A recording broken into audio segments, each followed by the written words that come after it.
हमने प्रधानमंत्री को सुना, गृह मंत्री को सुना, बाबा को विधानसभा में सुना। विपक्ष, मुझे लग रहा है विपक्ष को समझ ही नहीं आ रहा है कि कौन से लेवल पे बैटिंग हो रही है।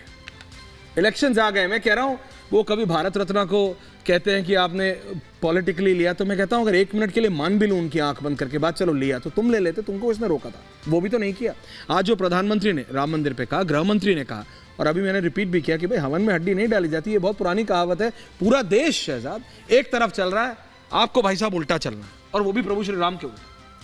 देखिए ऐश्वर्या जी, एक तरफ रामलला है, गीता है और पीडीए है। रामलला का मतलब राष्ट्रीय सुरक्षा, महिला, लाभार्थी, लीडरशिप, आत्मनिर्भर भारत, ग्रोथ, इंफ्रास्ट्रक्चर, टेक्नोलॉजी, अर्थव्यवस्था। पीडीए का मतलब क्या है कि किस प्रकार से परफॉर्मेंस, डिलीवरी और एस्पिरेशन। ये रामलला, गीता और पीडीए है हमारे साथ। इसीलिए पूरा देश जो है एक स्वर में जय श्री राम कर रहा है, और दूसरी तरफ ये जो अवैध ढांचा बनाने की कोशिश की जा रही है वो लगातार ध्वस्त होता जा रहा है। देखिए ना, आज भी तो अरविंद केजरीवाल ने कुछ देर पहले अनाउंस किया है पंजाब में हमारा तलाक तलाक तलाक। इससे पहले आपने देखा बंगाल में तलाक तलाक तलाक हुआ, फिर उससे पहले आपने देखा बिहार में तलाक तलाक तलाक हुआ, अब उत्तर प्रदेश में ना जाने कितने तलाक तलाक तलाक होंगे।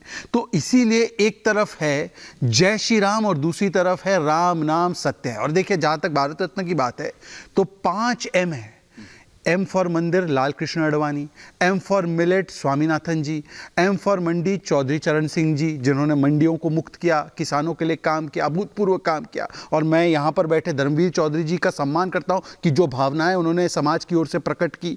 फिर उसके बाद आपने देखा कि M for market Narasimha Rao और M for Mandal Karpoori Thakur ji, done by M for Modi. और इसीलिए M फॉर मुंह दिखाने लायक नहीं बचे कुछ लोग।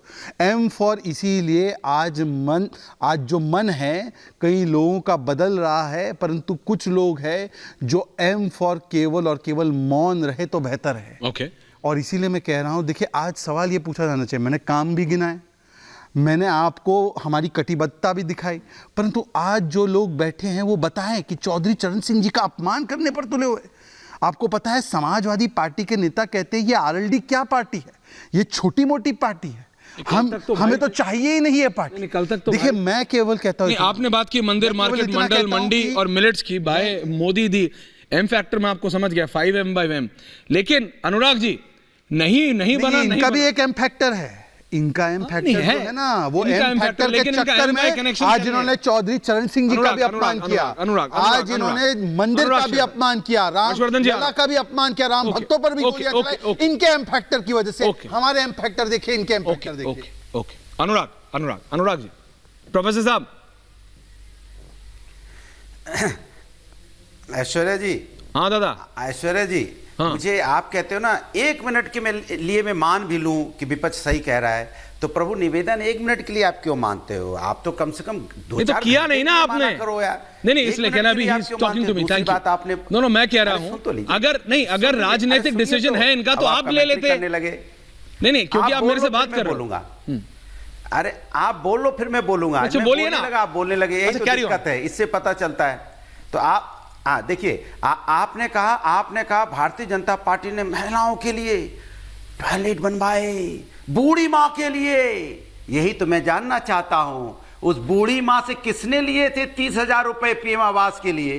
किसने लिए 30,000 रुपए? वही बूढ़ी माँ ने बोला ना, चाबी लेते हुए पीएम आवास जो चाबी मिल रहा था, जब उनके सांसद जी दे रहे थे, बूढ़ी माँ क्या बोली, दादी माँ क्या बोली?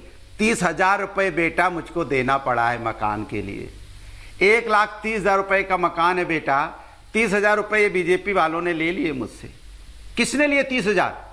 ये आप कह रहे सबका साथ सबका विकास, इसकी बात कर रहे थे आप, इस मकान की और इन टॉयलेट की बात कर रहे थे, जहां पे इस तरह के पैसे लिए जाते हो। ऑन कैमरा ये एक मां ने बोला है, भारत की मां ने, एक बूढ़ी मां ने बोला है, ये मैं नहीं कह रहा हूं। ऐसा नहीं चाहिए ऐश्वर्या जी, इसको भी आप कोट करते तो अच्छा लगता है कि आप निष्पक्ष बात कर रहे हैं, लेकिन ये आपने कोट नहीं किया बूढ़ी मां का। दूसरी बात मैं कह रहा हूं, ये भारतीय जनता पार्टी रामराज्य की बात करती है। कौन सा रामराज्य? जहां किसान धरने पे बैठा है, लगातार धरने पे बैठा है, किसान अपनी मांग के लिए धरने पे बैठा है, साल भर धरने पे बैठना पड़ता है। आज भी दिल्ली के बाहर धरने पे बैठा है कि मुझे MSP की गारंटी दे दो। क्या उनकी इनकम दोगुनी हो गई? क्या स्वामीनाथन की रिपोर्ट संपूर्ण लागत की 1.5 गुना मिल गया उनको? अगर मिल जाता तो धरने पे क्यों बैठते? आपसे मैं पूछना चाहता हूं। और महिलाओं की बात सोचिए, हाथरस कांड याद नहीं आपको? क्या आपको याद नहीं बीएचयू की महिला की बच्ची के साथ क्या अन्याय हुआ और कौन लोग थे उसमें बीजेपी के नेता? क्या आपको पता नहीं कि यहां पे पहलवान महिलाओं को कैसे घसीटा गया? किसका नाम आया था? अंकिता भंडारी कांड आपको याद नहीं? इनकी बात कर रहे थे आप, इन महिलाओं की समस्या की बात कर रहे थे। हमारा अग्निवीर युवा रोड पे है आज, वो कह रहा मुझे 4-5 साल की नौकरी नहीं चाहिए, मुझे नौकरी दीजिए, मुझे सम्मान दीजिए। आप सम्मान बदले में क्या देते हो? कहते हो 80 करोड़ लोगों को मैं अनाज दे रहा हूं, मतलब रोजगार नहीं दूंगा। इसी अनाज में आप लाइन लगाओ, 5 किलो चावल 5 किलो आटा के लिए आपके बच्चे फिर कहां जाएंगे? आपके बच्चे क्या पढ़ेंगे? पैसा कहां से आएगा उनको पढ़ाने के लिए? आज युवा रोड पे है, किसान रोड पे है, महिलाएं रोड पे हैं, सैनिक अग्निवीर रोड पे हैं, शिक्षक रोड पे हैं, वकील रोड पे हैं। सब आदमी तो रोड पे अपने अधिकार के लिए धरना दे रहा है और आप कह रहे हो राम राज आ गया है। ऐसा राम राज तो किसी को नहीं चाहिए था, जहां महंगाई से कमर टूट जाए, बेरोजगारी से लोग परेशान हो जाए। ओके अनुराग जी, ओके अनुराग जी, आपका व्यू पॉइंट, आपका view point. Harshvardhan ji and Pankaj ji दे, विवेक जी आ रहा हूं, पंकज जी आ रहा हूं। नहीं हो गया ऐसे थोड़ी, मैराथन नहीं, बराबर का टाइम दिया अनुराग जी, बराबर का दिया। 10 सेकंड। हाँ बोलिए बोलिए बोलिए। 10 सेकंड। हाँ बोलिए। अरे 10 सेकंड में क्या बिगड़ जाएगा? अरे 10 सेकंड दे दो, 10 सेकंड में कुछ नहीं बिगड़ेगा। क्या बिगड़ जाएगा 10 सेकंड में?